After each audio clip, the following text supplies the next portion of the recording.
Good afternoon, my friends. This is the Grim Flayer. Hope everybody out there is doing very well today, and as promised, the fruit of all of our speculation has arrived. I am bringing you three different lists that I believe are going to be good starting points for the Golgari Midrange archetype after Modern Horizons is released, incorporating the new cards to varying degrees with different philosophies behind each list, while still retaining the core concepts that make our deck great in the first place. So, before we begin, we have three new Patreon supporters to thank. Well, I guess two new ones and one old one. The first one is Alan Sokic, who was an Inquisitor and has upgraded his level of support. We'll call him now a High Inquisitor, so thank you so much, Alan.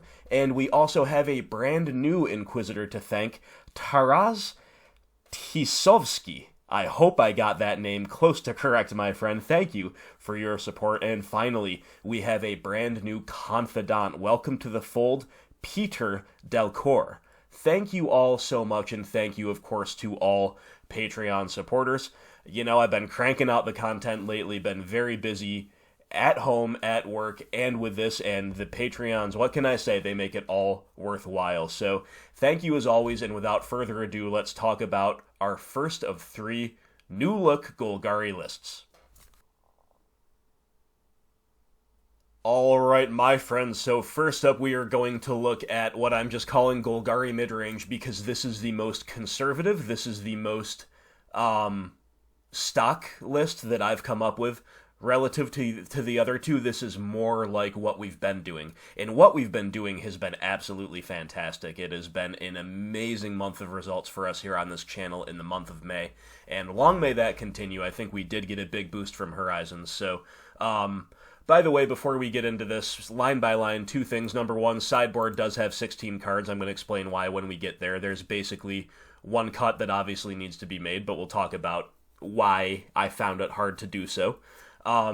And number two, I always do a monthly deck tech update. Consider this video this month's deck tech update, because I'm not going to settle on any one list before the cards even come out, right? So anyway, let's talk about the land base first, of course. That's the building block of any good list, and we have 4, 6, 8, 10, 14, 18 black sources, and we have 4, 5, 7, 9, 11, 13, 17 green sources. So this is an extremely consistent mana base in terms of actually casting our spells. This is this is a significant upgrade statistically to what I've been running. Before I was on 17 black sources only instead of 18, and I don't actually remember how many green sources, but I think this has more of both. And it has fewer lands that come into play tapped, because we are only playing one treetop village instead of two. So in terms of casting our spells on curve, this is an upgrade. And, of course, we are playing 2 copies of Nurturing Peatland, the brand new technology, and therefore 2 copies of a Horizon Canopy, basically, while only losing 1 creature land. I think overall we can say, relative to the land base we've been playing, this is more consistent with casting our spells, and it has more utility. Now, of course, the downside is that is a little more painful with the peatlands, but I think this is well worth it, and I've been saying all along that it is possible to achieve upgrades on both of those fronts at the cost of our life, and I think that's what we've achieved here. So it's a very conservative, very reliable, very good mana base, and that's kind of the whole... That's kind of a microcosm of this list as a whole. So that's what the land base is about.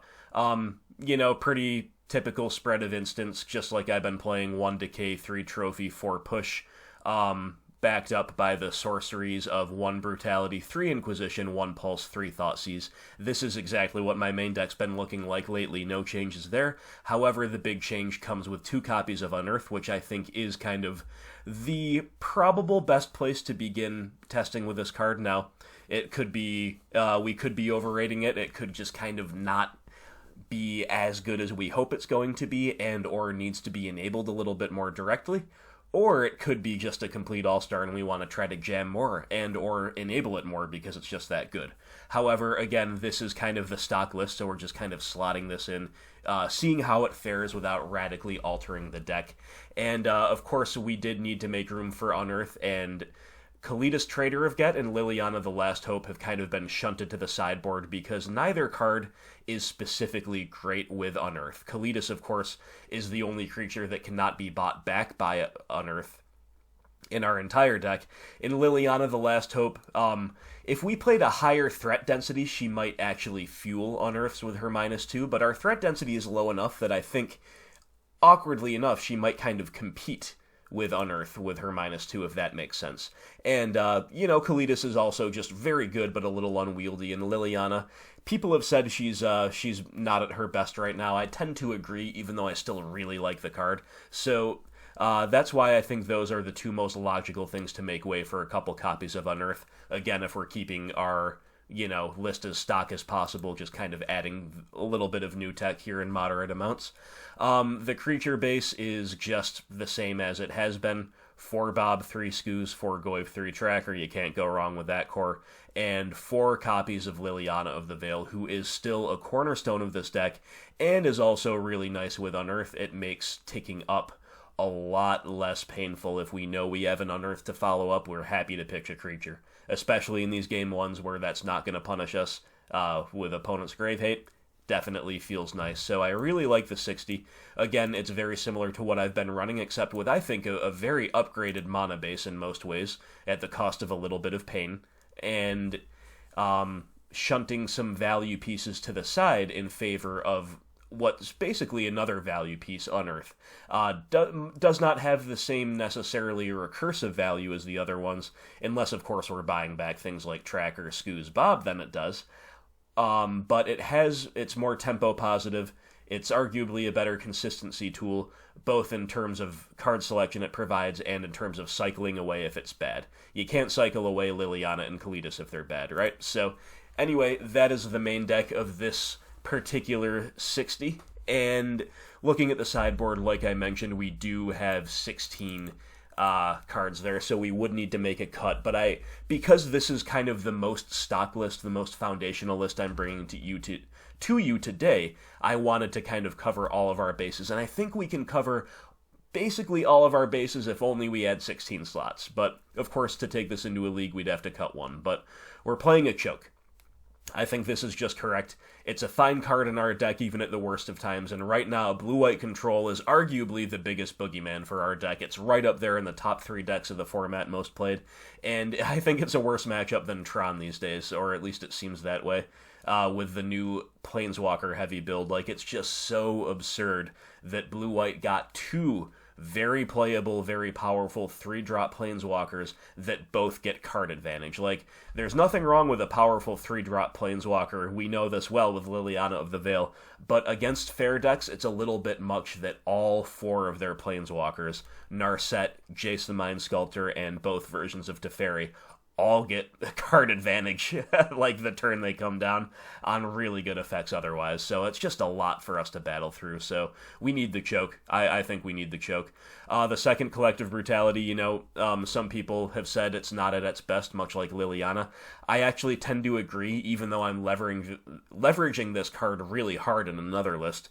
But still, it's good Unearth fuel. I like having access to 2. It's a good flexible card. Again, this 1-1 split is just what I'm doing right now. We can expect Burn to see a lot of play in the weeks after Modern Horizons.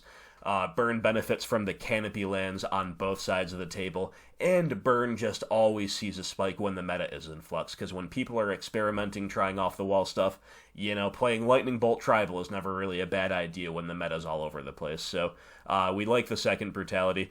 Collector Oof makes... Oof. Why can I never remember this? It's Oof. Yeah, Collector Oof makes an appearance here as a one-of.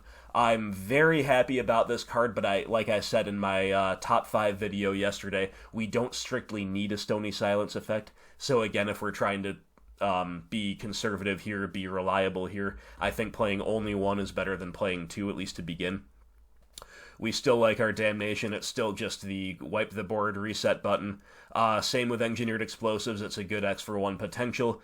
Can come down early, and we can arguably play around it better than we can our own Damnation. Three Fulminator Mage is non-negotiable. It is just one of our best cards in so many matchups right now. Pairs very well, of course, with Surgical Extraction as well. I've liked the Grafdigger's Cage really well. I like the variety of Graveyard Hate. Let's deviate to talk about that. We've got the Grafdigger's Cage, which does double duty against Collected Company decks and other, the Neoform Gristlebrand, everything in between, and of course very good against Dredge and similar all-in graveyard decks.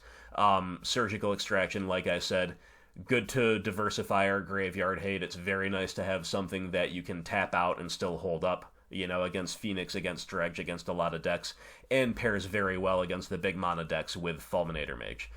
Finally, rounding out the graveyard hate is Old Reliable Nile Spellbomb. The value on this is amazing. I love the variety of graveyard interaction. I don't even think I would pivot to Leyline of the Void if London Mulligan was permanent. I really don't.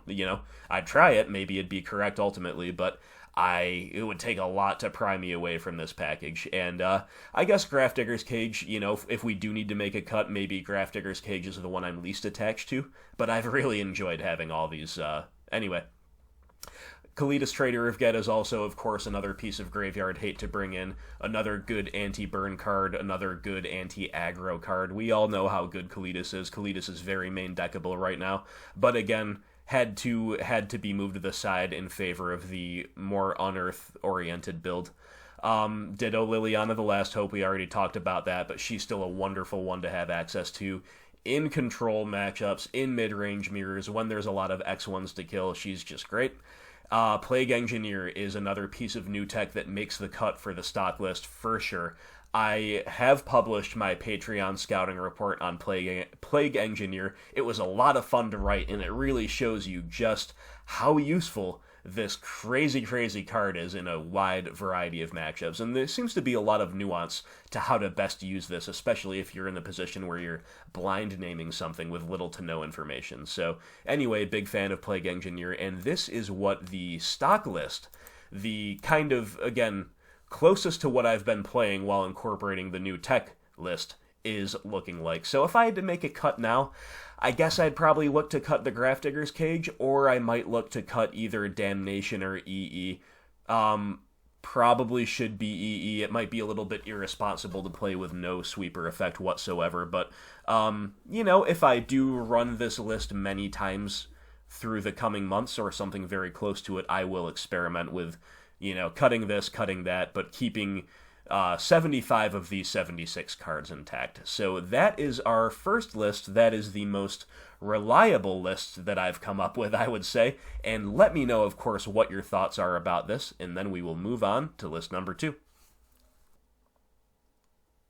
Alright, my friends, list number 2 for you here. This I have called Golgari Horizons, because this is just kind of the balls out list, if you will. This is just the list that basically assumes that all of our new technology from the Modern Horizons set is good, is very good. We're very optimistic when we play a list like this, and if nothing else, it's a very good way to test the new technology. So, I would actually, right now, I think this might be objectively the weakest of the 3 lists, but like I said, this is a very good way to see the new technology in action, and it's not haphazard. It is a coherent build. It's just really heavy on the new stuff. So let me go line by line here. The land base is the same exact thing that we just saw, except it's going all the way up to 3 Nurturing Peatland, which is aggressive, which is very costly to your life total. I think there will be a big difference between 2 and 3 in terms of how it all adds up and how likely you are to have to keep tapping one over and over again. So, very aggressive there, but potentially feasible, and we just cut a Hissing Quagmire to make way for that. Now, let's just quickly pop back over to the stock list. I think it's totally fair to cut down to 2 total creature lands, even on a more conservative list like this, but I think the super consistency of casting the spells on curve is here, and having the access to additional threats is definitely not a bad thing. But if you wanted to play another utility land instead of Hissing Quagmire, I think that's viable, and therefore I think this list is viable here with the land, if a little aggressive on the peat lands, but maybe that's manageable, we'll have to see. Kind of a similar spread of interaction that we've been seeing. But we have 3 copies of Unearth, and we have no main deck copies of Collective Brutality to help enable it, so again, this is just kind of jamming the new tech, assuming it's going to be good on its own, and or seeing how good it is on its own without kind of being built around it all. So that's what's going on here with the 3 copies of Unearth. Otherwise, for the interactive stuff, like I said, it's kind of the same. Gets a little interesting in the creature base. 4 Bob, 4 Goyf, very, very stock there, but only 2 copies of Scavenging Ooze. Now, over here on the stock list, we have stuck with 3, but I do think there's an argument that Skooz gets a little bit worse with Unearth in the deck, because we are less likely to have our own, to want to eat our own stuff for value with Unearth in the offing. We could eat stuff for Skooz just to gain the life, just to get a little bit bigger when you're in a lot of matchups. That's, of course, very relevant, as we know. And then you top deck and Unearth, you're a little bit sad about it, right? So I think Skooz is an all-star in this deck, but arguably an easier cut to make 1 copy of Skooz going by the wayside than Bob or Goyf, right? So down to 2 Skooz. Also down to 2 Tracker, because we're making way for new tech. We've got a main deck Plague Engineer, which I think is not unreasonable, very, very testable. Obviously, he's a little bit bad in a lot of matchups, but hey, so is some of our other stuff, right? So is Bob, so is Skooz. So there are worse things to try than a main deck Plague Engineer, that is for sure. And finally, we are playing an Eternal Witness, which I think is really cute in an Unearth build. You know, you unearth the witness buys back your Unearth. You get the just massive amounts of value. You unearth again for a quote-unquote real target. It's very nice. And Eternal Witness is a playable one of already in Golgari. So this is kind of a fun shell in which to see if she thrives. Obviously a little bit clunky in places. We could spend a lot of time like unearthing and buying back and cycling and whatever. But again, this is the list that's really trying to see how the new tech fares, throwing it in the deep end. Same deal with Liliana the Veil, still just a nailed-on 4 for all these lists. Moving on to the sideboard, this is where the Horizons tech really takes over. We have another copy of Abrupt Decay just to kind of, because this is a nod to our plethora of new tech, and we have a very reliable piece of old tech in the sideboard just to kind of cover our bases when we need to bring that in. Choke, double Collective Brutality, because we've got none in the main deck. But then we get into the new stuff. We've got 2 copies of Collector Oof. Like I said, I don't think we need 2, but 2 is playable. So I advise between 1 and 2, and because this is the Horizons list, we've got 2. We've also got a copy of Force of Despair, which is the number 5 on my top 5 list. I think it is clearly not as much of a nailed-on great addition as the other 4 cards, which would be Oof, Peatland, Plague Engineer, and Unearth, but it is very testable, and this is the place to test it, so there you go. Still can't leave home without our triple Fulminator Mage, though, or without our Nile Spellbomb and Surgical Extraction 2-2 split. And rounding out the new technology, we have a second copy of Plague Engineer. Of course, these effects stack. You've got 2 Plague Engineers active against a tribal deck, and your opponent is very, very unhappy with you. So, and of course, just likelier to see 1 copy when you've got 2. So this is the list that really throws us in the deep end with the new technology, sees whether it sinks or swims, kind of on its own merits, again, not building around any of it in particular. So if you really want to get good testing in with the new technology, I think this list, or something like it, is a great place to begin. Alright, my friends, last but not least is what I'm calling Golgari Unearth. Now, at first glance, you might wonder why this one's called Golgari Unearth and the other one isn't. That one, this Horizons list has 3 Unearth, this one only has 2. That doesn't make any sense, does it? Well, my philosophy behind constructing this list, which I think is the most intriguing of the 3, is that Unearth is going to be the best performing spell of the new technology. It still might not be correct to play all 3 of them. It might be more correct to play it only as 2 of, and kind of leverage the rest of the deck. Not really building around that, because you don't really build around a 2 of unless you're a combo deck that can tutor for it or something. but kind of playing cards that are otherwise good enough to see play that also happen to synergize very well with Unearth. So I'll go line by line with this one, and let me know what you think, of course, about all of this. So first of all, we've got a very similar land base to the stock list, to the straight-up Golgari Midrange list. Only 2 Peatland and 2 Quagmire, but one notable difference is that we're playing an Urborg Tomb of Yawgmoth. Now, I think the stock of this card has risen with this set, because not only will it take our sometimes awkward Field of Ruin heavy opening hands and turn the fields into black producing mana. Same is true for Treetop Village. Same is true for Verdant Catacombs. You can, not crack it if you want to save it for Tireless Tracker or for Revolt with Fatal Push. Or if you're against Burn and you just don't want to pay the life. If you don't need to crack it with an Urborg on the field and it can make black, that's good enough, then you don't need to. It can also make Nurturing Peatland produce painless black mana. So this comes at the expense of basic Swamp, and that is bad against blue-white control. It is bad against Blood Moon, although we do have the ability to fetch more than enough basic lands if we get our fetch lands. It's just that we're less likely to naturally draw out from under a Blood Moon with only 3 swamps in the deck. However, I think this is a very, very testable change, and of course, if you wanted to, you could cut probably Hissing Quagmire and play your 4th swamp instead.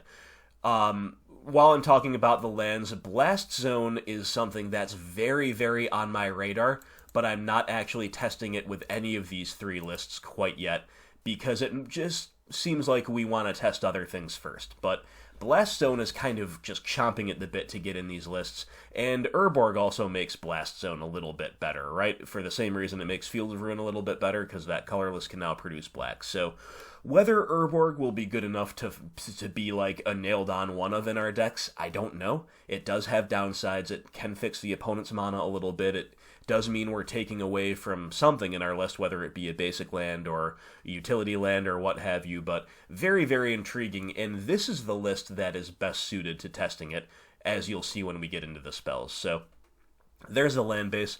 Now, talking about the spells, right off the bat, we have 2 copies of Abrupt Decay and only 2 copies of Assassin's Trophy, whereas I'm on 3 and 1 with the other lists, and Decay, it remains to be seen what the best call is there. Obviously, we'd love to play as many as possible of both. We just don't have the spots.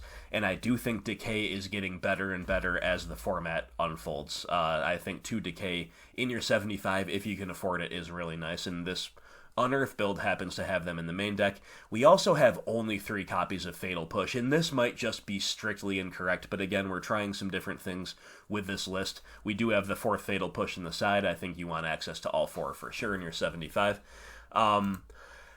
So here is kind of one of the linchpin decisions that makes all of the above make sense, and this is 2 main deck copies of Collective Brutality. Now, like I mentioned earlier, some people are saying that the card's just not good right now. They might be right, but it is never dead. And I guess except against, if you're against Leyline of Sanctity, then it's kind of dead. But all intents and purposes, it is never dead. And ultimately, I think this is just a main deck card more than a sideboard card, because it is modal. Because we do have more dead cards in general game 1, and therefore it's more appealing to escalate aggressively. Like, this solves the wrong half of the deck problem when we see it to some degree. It's just a question of whether its power level is keeping up with the format. That's an open question, but here, it might allow us to get away with shaving a Fatal Push, which is one of our more, high variance cards. It's either one of our best or one of our worst in most matchups, right? So, Collective Brutality, of course, can kill small things and take some pressure off of us needing to play all 4 Fatal Pushes. Collective Brutality also has us kind of pre-boarded against the expected rise of Burn. So there's that. And Collective Brutality also is a feel-bad card when it just doesn't answer like a big 3-drop from the opponent, or it doesn't answer like enchantments or artifacts. That's why having 2 copies of Abrupt Decay might allow us to leverage 2 Collective Brutality. Now, what Collective Brutality does, in addition to the things that I just said, also makes our Unearth really, really good. It is just like with Liliana of the Veil, it feels better to escalate aggressively and get the value that way with Collective Brutality when we know Unearth is coming. So beyond that, 3 Inquisition, 3 Thoughtseize, 1 Pulse, that's all very stock. Moving on to, and of course, 4 Lily of the Veil, as always. Moving on to the creature base, 4 Dark Confidant, 4 Tarmogoyf, 3 Tracker. Once again, trimming away at Escuse for the reasons I mentioned talking about the previous list, and playing a 1 of Grim Flayer. So Grim Flayer kind of completes the package that we've been talking about here. Does pair really well with Collective Brutality, does pair really well with Unearth. So, and is a very proactive Game 1 card. You're not going to have your graveyard hosed much, if at all, in Game 1. And of course, Flayer is not dead, even under Graveyard Hate. It's still a 2-2 that lets you manipulate the top of your deck with pseudo-evasion. But obviously, it's going to shine when you can stock up your graveyard, make your Unearths good, all that good stuff. And I think, again, a nice proactive Game 1 card. The clock on Grim Flayer gets really good really quickly. It's just kind of a 5th Tarmogoyf in that sense. A good 2-drop threat that you can run out early and does, gets you value on every access. And going back to the land base, the hyper consistency of this land base. So I explained how consistent the Golgari Midrange, the first list land base, is relative to what we've been playing. This is even better because it trades a swamp for an Urborg. An Urborg, like I said, can help fix our mana. And this list really demands consistent mana, especially because we now have way more things to do on turn 2 that require black and green than we ever did before. Usually we're playing no Grim Flayer and only 1 Abrupt Decay. Now we've got, so instead of only your 1 Decay that you might need BG for on turn 2, now we have 3 spells. So anyway, the consistent land base is going to help facilitate this, and hopefully altogether this is going to be a package that really maximizes the power of Unearth while being totally reasonable in its own right. Like, Collective Brutality, historically, and perhaps currently still, totally reasonable 2 of main deck card in its own right. 1 of Grim Flayer, totally reasonable. My only regret here is that I didn't manage to squeeze in a Mishra's Bauble or a main deck Nile Spellbomb to help fuel Delirium, but I guess that's not really necessary with Flayer only as a 1 of, but those are still relatively free inclusions. It's just, I just don't really see a clear spot for that, so, but it's just something I thought worth mentioning. Moving on to the sideboard here, still the choke, still the 1 of Collector Roof, EE, that 4th Fatal Push like I mentioned, and 3 Fulminator Mage, and we've got the nice Grave Hate package, Grafdigger's Cage, Kalitas Trader of Get Lily, The Last Hope, Spellbomb, Plague Engineer, Surgical Extraction. So this list, sideboard looks a lot like the sideboard of the Golgari Midrange deck. The big thing we're missing out on is Damnation, and of course this is a 16-card sideboard. I think it might be just correct eventually to bring it back the Damnation, but as things stand, I opted for, this is like a really lean and mean build. This is really lean and mean, so we're keeping the lower curve stuff in the sideboard. Maybe Damnation is better than EE because we're even heavier on the 2-drop slot. Our E is less likely to be good on 2 this way with the Grim Flayer around, but anyway, those are things that will become clear with time. So this is Golgari Unearth, and I think this is a really intriguing list. Basically, the big question it's asking is Collective Brutality good enough to main deck as a 2 of?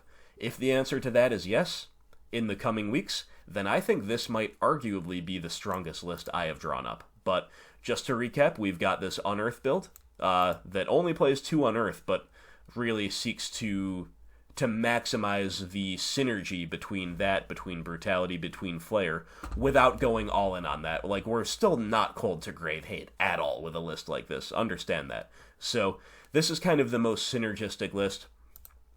Golgari Horizons is the list that plays the highest density of the new technology, so arguably the best for testing the new tech, and if the new tech proves to exceed expectations, this might just be the overall strongest list. And finally, we have Golgari Midrange, which is tried and true, the list we've been getting excellent results with on this channel, just kind of making way for some new technology in moderate numbers.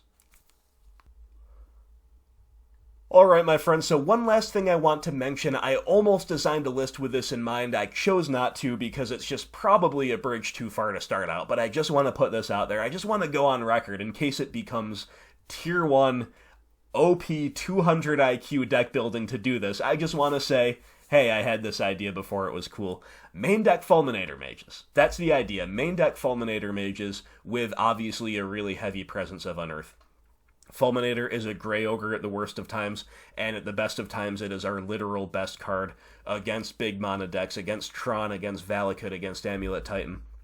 Against blue-white control, it's really, really, really good. Very good in mid-range mirrors, serviceable in burn, so on and so forth. Good against, you name it. Fulminator Mage is a very, very strong card in our archetype. We can buy it back with Unearth, we can loop it with Liliana the Last Hope, so I started to design a list and I just said, nah, that's just too crazy to start to come right out of the gates with. But I just want to put that out there in case any of you absolute madmen want to try main decking Fulminator Mages. Post your list here. Let me know what you're looking at. Let me know what your results are. And of course, obviously, I'd encourage you to lean heavily on Unearth and similar effects if you're going to do so. So just wanted to put that idea out there to round out the video. And let's leave it at that. So those are 3 lists that I think you can be very assured are at least competent. They're at least functional. They're at least really good places to begin testing cards from, to begin gathering data from, and just getting a feel for how the new technology fits into our archetype. As always, my friends, I look forward to your feedback. Let me know if you have any critiques of the lists. Let me know if you have any other ideas that I did not cover here. Lists of your own, feel free to share them. Thank you once again to Alan Sokic, Taras Tizvovsky, and Peter Delcourt. Thank you to you and to all Patreon supporters, and indeed to all viewers out there. If you are enjoying this content, my friends, please remember that Patreon is the very best way to show your support and also to get access to the Patreon exclusive scouting reports and other tier reward privileges. Remember also that if Patreon is beyond your means, you can still help this channel grow by liking, by sharing, by subscribing to the YouTube channel. We are closing in on 800 subscribers, which is awesome. The ultimate goal being 1,000. So please subscribe if you like this content and you want to see more of it. So let's leave it there. I look forward to the coming weeks. I look forward to hearing from you. And soon enough, we will be playing all of these new lists and having lots of fun doing so. So thank you so much for watching. I hope everybody out there has a wonderful afternoon, and I will talk to you soon.